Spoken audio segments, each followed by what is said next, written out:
Uttarkashi tunnel में फंसे सभी मजदूरों को 28 नवंबर को निकाल लिया गया। अब सब बेहतर हालात में हैं, लेकिन हादसे से संबंधित एक रिपोर्ट आई है कि सुरंग के निर्माण को लेकर पहले ही चेतावनी दी गई थी। क्या रिस्क हो सकते हैं और क्या चुनौतियां आएंगी, इन सब पर रिपोर्ट जारी की गई थी, लेकिन इमरजेंसी के लिए जो प्लान बनाए गए थे उन्हें प्रोजेक्ट में शामिल तक नहीं किया गया। इंडियन एक्सप्रेस रिपोर्ट के मुताबिक जय जमूमदार ने पूरे मामले पर डिटेल में रिपोर्ट तैयार की है। रिपोर्ट के मुताबिक 2017 में जब सुरंग का काम शुरू हुआ तब भी वार्निंग मिली थी और हादसे के 3 महीने पहले भी, मगर जिम्मेदारी लेने वाला कोई नहीं मिला। आखिर ये लापरवाही क्यों बरती गई? ऑफिशियल रिकॉर्ड छानने पर मालूम चला कि 2017 के प्रोजेक्ट की शुरुआत के साथ ही दिल्ली स्थित technocrats advisory services private limited को डिटेल्स प्रोजेक्ट रिपोर्ट तैयार करने के लिए नियुक्त किया गया था। तब उन्होंने 2 रिपोर्ट पेश की थी, जिसमें कई चेतावनियां दी थी। एक 36 पेज की भूवैज्ञानिक रिपोर्ट और एक 29 पेज की भू तकनीकी रिपोर्ट थी। उन रिपोर्ट में क्या लिखा था और क्या चेतावनी थी, चलिए हम आपको बता देते हैं। भूवैज्ञानिक रिपोर्ट में कहा गया था कि सुरंग का अलाइनमेंट 2 सेगमेंट में थोड़ा रिस्की था। वहां खुदाई के दौरान दबाव की वजह से आपस में जुड़ी चट्टानों के टुकड़े अलग हो सकते हैं।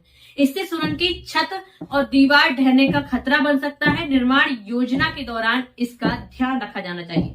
भू तकनीकी रिपोर्ट के में खुदाई के दौरान कोई घटना ना हो, इसे लेकर भी कई समाधानों की सिफारिश की गई थी, जैसे कि pipe, roof, umbrella, pressure grounding और ग्राउंडेड रॉक बोल्ट खुदाई सख्ती से खुदाई अनुक्रम चरणों चक्रों के हिसाब से ही की जाएगी। ये सारी बातें उसमें लिखी थी। लेकिन 750 से 1000 मिमी तक खुदाई के बाद एक सपोर्ट सिस्टम इंस्टॉल किया जाएगा। हालांकि 12 नवंबर को जब हादसा हुआ तो दोनों तरफ से 4.5 किलोमीटर के लगभग 90% हिस्से की खुदाई पहले ही की जा चुकी थी। 6 दिसंबर को राज्यसभा में केंद्रीय राजमार्ग मंत्री नितिन गडकरी ने कहा था कि वाहनों और पैदल यात्रियों दोनों के लिए निकास द्वार के साथ एक दीवार बनाई जाएगी, ताकि इमरजेंसी के दौरान भी वहां से निकला जा सके। हालांकि इस एस्केप सुरंग को प्लान में शामिल तक नहीं किया गया।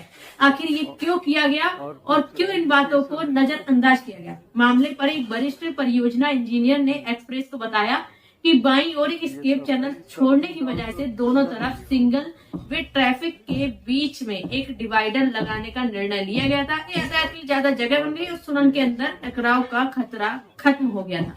हालांकि इन सभी बातों को ध्यान नहीं रखा गया, जिसकी वजह से हादसा हुआ। क्यों इन जो प्लान और जो चेतावनियां दी गई थी उसको शामिल क्यों नहीं किया गया?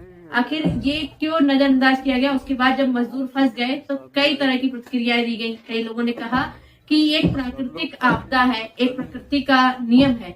लेकिन जब पहले कोई चेतावनी दी जाती है हादसे से पहले, तो हम उस चीज को नजरअंदाज कर देते हैं। लेकिन जब हादसा हो जाता है तो उसके बाद जिम्मेदारी लेते हैं और कहते हैं कि हमको पता ही नहीं था ये सब होने वाला है। लेकिन जब भी कोई निर्माण किया जाता है किसी चीज का या कोई प्लानिंग की जाती है तो उसमें पहले से पता होता है कि कौन कौन सी परेशानियां आ सकती हैं और उनका पहले से ही समाधान भी सोचा जाता है। लेकिन आखिर प्लान में क्यों नहीं शामिल किया गया, इसकी अभी तक कोई जानकारी नहीं है। क्यों लापरवाही बरती गई, ये भी कोई पूछने वाला या कहने वाला नहीं है। सभी लोगों ने वाहवाही बटोरी कि भाई मजदूरों को वापस निकाल लिया गया, कोई मजदूर कोई बुरा नहीं हुआ किसी का, कोई सही सलामत मजदूर बाहर निकले और तारीफ भी मिली। वैज्ञानिकों की रिपोर्ट थी, उनको क्यों नजरअंदाज किया गया, इन पर ध्यान क्यों नहीं दिया गया, इनको प्लान में शामिल क्यों नहीं किया गया? अगर शामिल किया जाता तो ये खतरा उत्पन्न ही नहीं होता, ऐसी स्थिति ही नहीं बनती। मेरा नाम है स्तुति पाठक और ऐसी ही तमाम जानकारी से जुड़ी हुई वीडियो हम आपके लिए लाते रहेंगे। तब तक देखते रहिए स्टार भारत न्यूज और चैनल को सब्सक्राइब